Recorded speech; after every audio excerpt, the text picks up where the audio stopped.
Voltando com as nossas aulas dos primeiros passos no violino. Agora é para ser a aula 4. Deixa eu conferir aqui que eu acabei de olhar, eu já esqueci. Agora aula 5, 5, 5. Aula 5. Então a gente já vimos aula. Aí, então, primeira aula foi como saber o nome das notas na partitura. Segunda aula, valor das notas musicais e suas pausas, o desenho das figuras na partitura.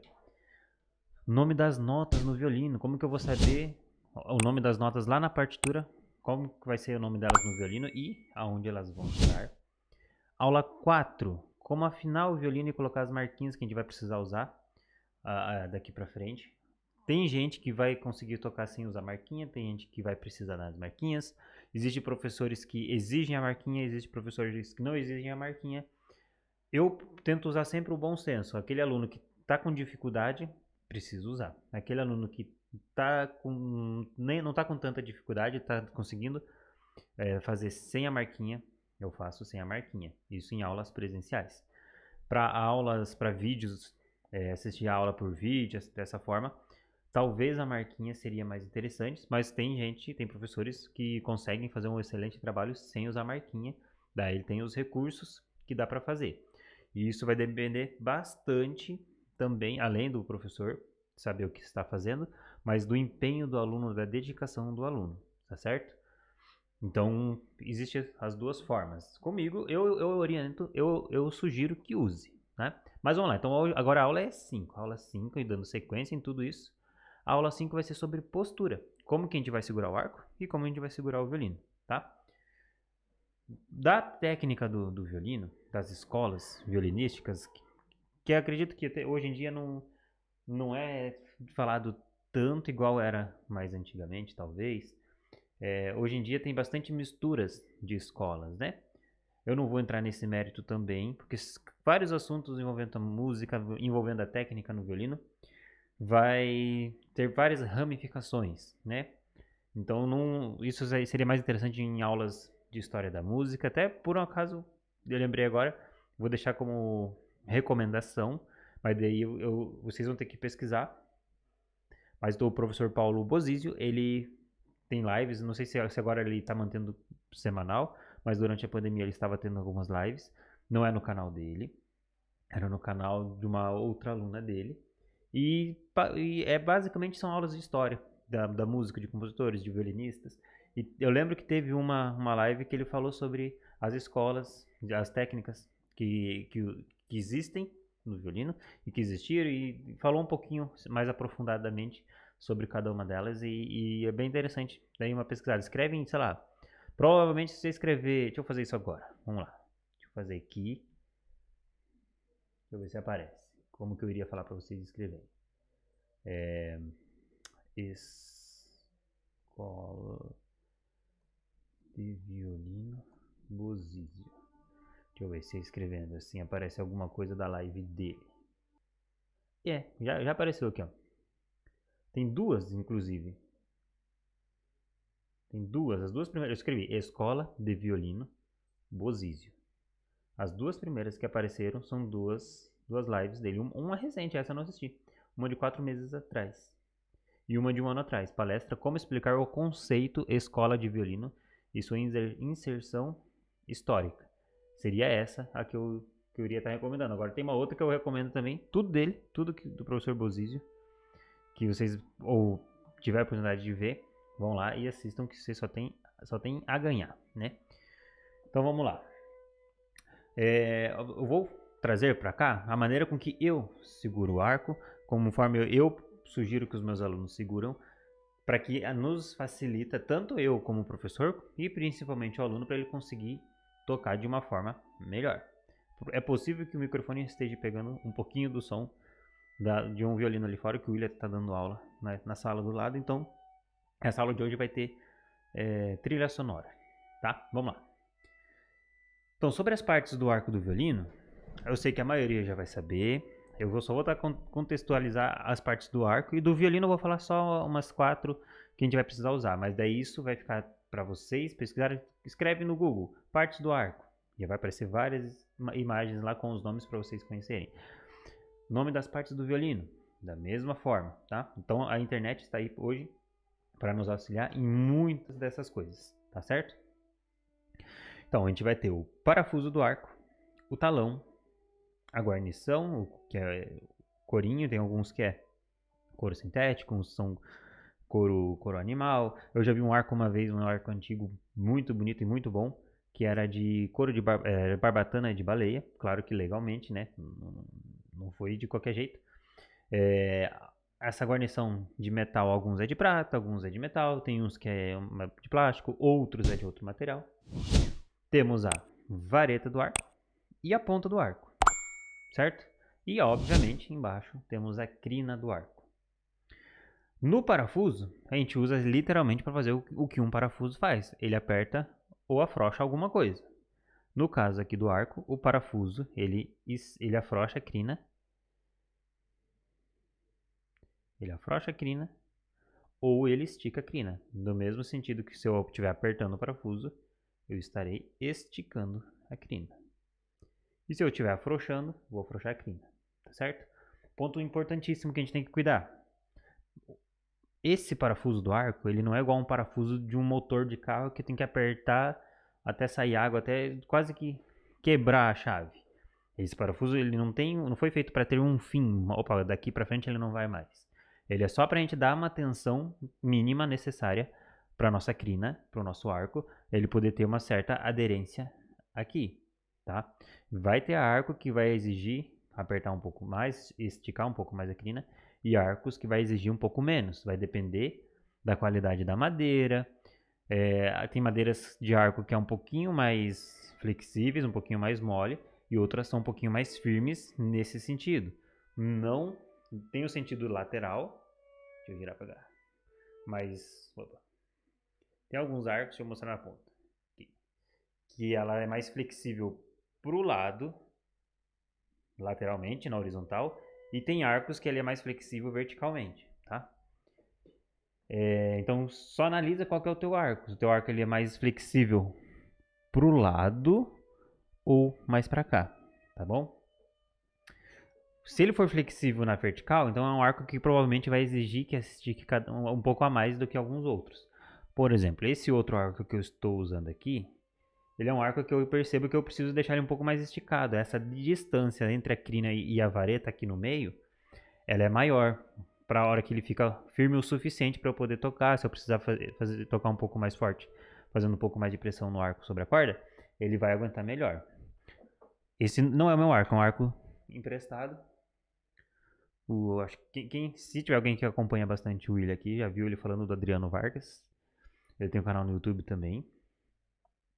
Depois pesquisem ali. É dele esse arco, muito bom. O meu arco principal, né? O meu único arco, ainda só tem um. Ele já exige que eu estique um pouco menos. Ele é um arco um pouquinho mais firme do que esse outro.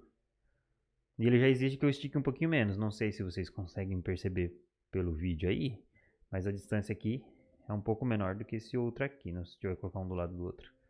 Se dá pra perceber, deixa eu colocar minha camisa como fundo. Tá bom, onde eu tô segurando vai ser meio que induzindo a ver o que eu tô falando agora. Deixa eu ver se é assim eu consigo fazer melhor. Tentar descobrir como que segura dois arcos. Fazer um vídeo como segurar dois arcos. Aqui. Bom, acho que não dá pra ver muito bem, mas enfim, não é esse o foco da aula. Vamos ao foco da aula, que é como segurar o arco. Mas, então só para ter esse cuidado, porque se eu for esticar demais o meu arco, for querer chegar num fim, a gente vai perdendo essa curva que o arco tem nesse sentido. E ele pode fazer o arco ficar reto, virar ao contrário, até mesmo, se as crinas aguentarem, até mesmo quebrar a vareta do arco de tanto que você esticou. Ele vira quase que um arco e flecha, literalmente. Então a gente vai evitar acontecer isso. E na hora de guardar o arco, terminou de estudar, terminou de tocar, limpa ele bonitinho e afrouxa a crina, tá? Tanto esse arco quanto o meu são arcos antigos. Eu não sei a idade deles, mas eu tenho quase certeza que esse aqui tem mais de 100 anos. Tenho quase certeza, por causa do estado que ele está. Daí a madeira, essa flexibilidade, quando a gente afrouxa o arco, essa curva ainda tem, ela fica ali, até mais acentuada.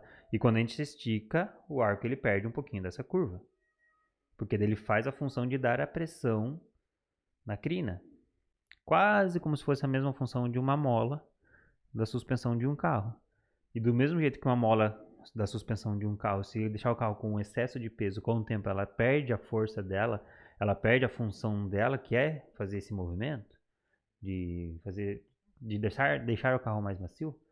O nosso arco também, essa madeira, ela pode perder essa flexibilidade e perder o efeito dela do equilíbrio do arco. A gente ter mais dificuldade em controlar o arco. Não quer dizer que vai deixar o nosso som macio ou não. A gente vai perder controle do arco. Ele vai trepidar com mais facilidade, vai trepidar em outras regiões, certo? Mas vamos lá. Depois de 10 minutos de aula, como segurar o arco? Vamos lá. Eu gosto de começar com o polegar. Polegar aqui no finalzinho do corinho, na parte de baixo. Aqui na parte de baixo. A nossa mão vai vir por trás. Acho que eu tenho que me afastar um pouco. Eu gosto de segurar o arco com a mão esquerda, com a crina virada para baixo, fazendo um suporte, como se fosse um suporte para o meu arco. Eu vou deixar minha mão encolhida só para caber na tela aqui da câmera. Então, lá no corinho, lá atrás, a nossa mão vai vir por aqui, certo? Repare que a minha mão não está torta nem nada, ela está com o punho reto. Então, a gente vai colocar o polegar aqui embaixo, não torcendo o punho, não fazendo nada, o punho vai ficar sempre reto, nem para baixo, nem para cima, nem para a direita, nem para a esquerda, sempre reto. Igual como a gente estivesse andando na rua, a mão, os dedos relaxados, os dedos normal, o polegar vai vir aqui. O meu nem cabe, não precisa entrar lá dentro do talão, tá? O talão não foi feito para isso. Se fosse feito para isso, ia caber o dedo de qualquer um. E não cabe. O meu dedo ele é mais gordinho na ponta, ele já não entra. Um dedo de criança até entra, mas ficar de olho, quem for dar aula em algum momento, não deixar a criança acostumar a colocar o polegar ali. Senão a mão vai acostumar a ficar muito na pontinha aqui e a gente não vai ter um bom domínio do arco, tá? O polegar tá ali. Agora, até um tempo atrás, eu começava pelo indicador e ia colocando os outros. Agora eu tô começando ao contrário. Ao contrário não, eu tô começando com outro dedo. O dedo do meio, eu vou encontrar ele com o polegar. Não é nem para frente e nem para trás. O dedo do meio vai me encontrar com o polegar, porque ele vai estar no meio, literalmente, para eu fazer um bom equilíbrio do meu arco. Aí sim, ainda estou com o meu punho reto. Não estou nem para cima, nem para baixo e nem para os lados, certo? Aqui. Meu dedo do meio se encontrou com o polegar. O indicador, eu só abaixo ele aqui em cima, com as digitais todas para baixo. Repare, esses 4 dedos, a digital está para baixo e o polegar digital está para cima, não está para o lado. A digital do meu dedo, no meu polegar para cima e o dos dedos de cima, a digital para baixo. E encontro o dedo do meio com o polegar. O indicador, ele vai estar ali na parte de metal do arco. Uma das funções desse corinho é justamente impedir com que o indicador escorregue para baixo, fazendo com que a nossa mão vai parar lá embaixo do arco, certo? Então, polegar, digital para cima, indicador aqui, desculpa, dedão lá, dedo no meio com polegar, indicador. O anelar, aonde ele só abaixo eles, só estou abaixando. Aonde ele cair, vai cair. E o dedinho é o único que fica ali em cima. Ele não pode ficar aqui na frente e muito menos para trás. Aqui em cima. Tá certo? Eu já vi alguns casos, principalmente na igreja, de falarem que o anelar tem que esconder o olhinho aqui do talão, né? Essa bolinha branca. Nem todo arco tem essa bolinha branca, então não serviria como uma referência. E não é referência, tá? É onde a mão cair. Vai ter casos que o dedo da mão do aluno vai ser uma mão maior ou um arco menor. Aí vai dar certo de cair ali, mas não é uma regra, tá? A regra que serviria apenas seria os dedos estar bem distribuídos para que a gente tenha um melhor controle do arco, o arco fique mais seguro com o mínimo de esforço possível. Por exemplo, se eu for segurar meu arco, os dedos lá embaixo, ó, eu não vou usar o dedo do meio como referência. A minha mão vai lá para baixo. Dá para tocar assim. Só que ó, não tem a mesma segurança do que se os meus dedos estão mais para cima. certo? É igual, eu costumo dar o exemplo, igual eu vou pegar uma vassoura para varrer e vou segurar só na pontinha do cabo da vassoura, com as duas mãos, pode ser com as duas mãos, mas só na pontinha. Eu consigo varrer, mas eu vou sofrer pra caramba e vou varrer mal. Agora, se eu coloco uma mão mais em cima, uma mais embaixo, distribuo melhor essas duas mãos, eu já tenho mais domínio da vassoura, tá certo? É a mesma ideia que a gente precisa pensar aqui. Então, novamente, polegar lá no final do corinho. Normalmente tem um espaçozinho entre o corinho e o talão. Esse espaço é uma boa referência. Não que precise ficar ali, mas que a gente não deixe ele passar desse espaço. Quem conseguir deixar mais no corinho do que para trás, melhor ainda, tá? Melhor ainda. Se caso o teu arco não tiver corinho, é porque tá faltando peça, tá faltando parte. Tem um jeito de trocar o arco, mandar arrumar, mas tá faltando componentes para saber o lugar exato para você distribuir bem os dedos, tá? Então o dedo ali na ponta de baixo do corinho, anelar, dedo do meio, encontra o polegar, indicador desce ali, o anelar abaixa ali e o dedinho fica ali.